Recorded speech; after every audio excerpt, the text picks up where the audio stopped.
Welcome back. There is a live look outside at the Oregon coast. We're in its Spanish Head Bridge, our hotel camera in Lincoln City. A little bit foggy and gloomy there at the beach, but so much sunshine here in the valley. Thanks for watching Afternoon Live. Our sunny weather probably has you thinking about your outside landscape, but it's also the best time to give some attention to your indoor plants. Here to tell us why, we welcome back plant expert Cynthia Valenti. Great to see you. Good to see you again, too. And look at these beauties that you've brought. I mean, this plant here is a showstopper. This one has a mind of its own, and we will get to that at some point. Yeah. So let's talk about spring equinox, because now is the time. Yeah, so the spring equinox is the day when the night and the day is the same amount of time. So from here on out, we have more daylight than nighttime, darkness every day, and so the plants, that's when they activate. They wake up, so they're ready. They're like, they've been asleep for all winter, and they're hungry. You know, they need their needs tended to. And this is the perfect time to like find out all those things so that they can thrive all year long. And even the indoor plants do go through kind of a dormant phase in the long winter months. Absolutely, because yes, most of the plants that we keep indoors here are an outdoor plant somewhere. Sure. So that makes sense. Okay, where do we start to bring these guys back to life? So when the furnace has been blowing all winter, you know, there's just dust in the air, and so it lands on the foliage of your plants. So this is Monstera. It has, I mean, it's a beautiful plant, but it could use a cleaning. So I always start out with saying, like, let's first clean our plants. So I use a 1 to 10 diluted solution of neem oil. And these are a couple of products that I like, and they're both available at like Lowe's. Oh, nice. Or just online. Easy. Yeah, and so 1 to 10 means like 1 part the neem oil, 10 parts water. And so then you would just, this is my dilution, so your trademarked recipe. I know, it's like the most beautiful bottle. But I prefer to like spray on the rag, and I love these microfiber rags too. Yeah, those are great. And then you know, you're just gonna wipe it down, and that cleans off all of that dust. And the reason we want to do that is because the plants photosynthesize light, and with the dust on there, they can't get as much light. There you go. So you're basically like cleaning the windshield, or you know, giving it a little shower so it can do its thing better. So they need a little TLC too. And then it leaves a really beautiful, like, shiny color on it, which is a pest preventative step. Oh, perfect. Yeah. Oh, I love that. And you don't want to be too delicate with it. You kind of got to get in there, get all the gunk out, but not too. Don't go too crazy. Yeah, I mean, I did it quickly, but you can go all the way down the stems and really just give it like a nice bath. Yeah. Okay. What else do we need to know about propagation? So it's also a great time to create starts from your own plants because again, they're awake and they're active, and there's no point in doing that while they're dormant. So this is a really good example of a vining plant that's really long, and so you want to find at least 2 nodes. A node usually looks kind of like a junction or like a joint, and a lot of times they'll have a little aerial root on it. So we're going to cut quite long one today, just because.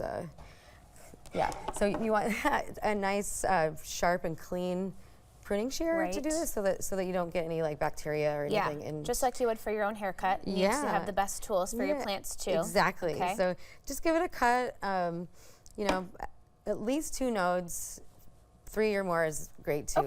And then just put it in a little bud vase like this, and that's all it needs to start. Put that in a window, and then over the spring, this is an already activated plant now, so over the spring, in the window, the sun will help grow roots in that water. And then once you have like nice fibrous white roots there, then you can transplant that into soil, usually probably into the summer. So she'll hang out for a while. She doesn't need anything just yet. And then what about repotting when you get to that phase?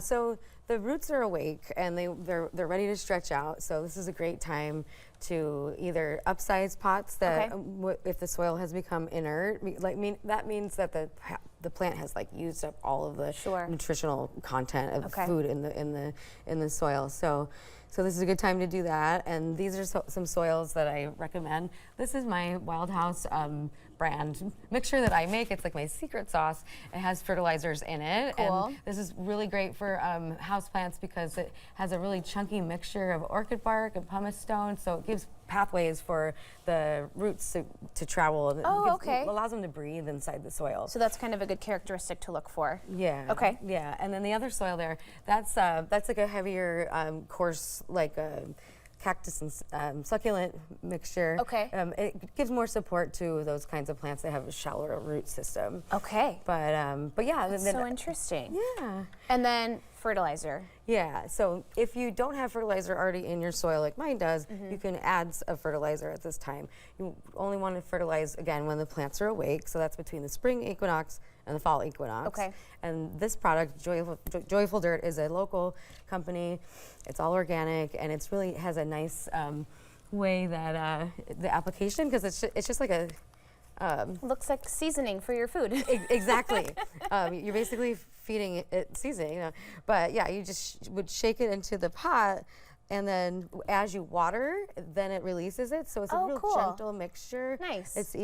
I have great testimonials back from my customers. Great. And my own plants have responded to it really well too. How about unruly plants? What are we going to do with this friend over here who is just so beautiful but has a life of its own? Right. So this guy that we skipped over, this is a totem, or like a moss pole, and this species of plant, Monstera, really likes this. Okay. So when you're repotting, it's a good time to give a plant more structure that's kind of gotten out of hand with its growing, like with its growth habit.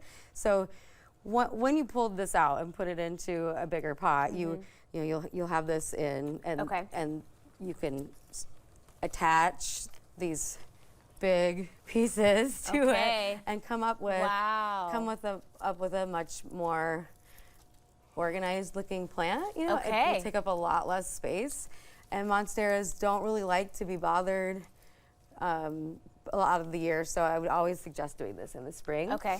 But I can go through. Use some twine and tie it up, and then just give it some time to, and it'll kind of naturally gravitate that way as well. Yes. Yeah, and they love the moss-covered pole because it is like the trees that they naturally grow on in the jungle. Oh, okay. Yeah. Oh, that's so interesting. Yeah. Okay, so you need a little you get the muscle idea. to get that done too. Yeah, Okay, maybe phone a friend. Yeah, I mean, I'll just keep working on this while we chat. Okay. Well, hey, we can use it in the commercial break. Thank you so much. It was great to see you. Great tips. Too. It's so great to see you. Happy Equinox. We'll have more information on our website at katu.com. We'll be right back with more Afternoon Live right after this. Great job.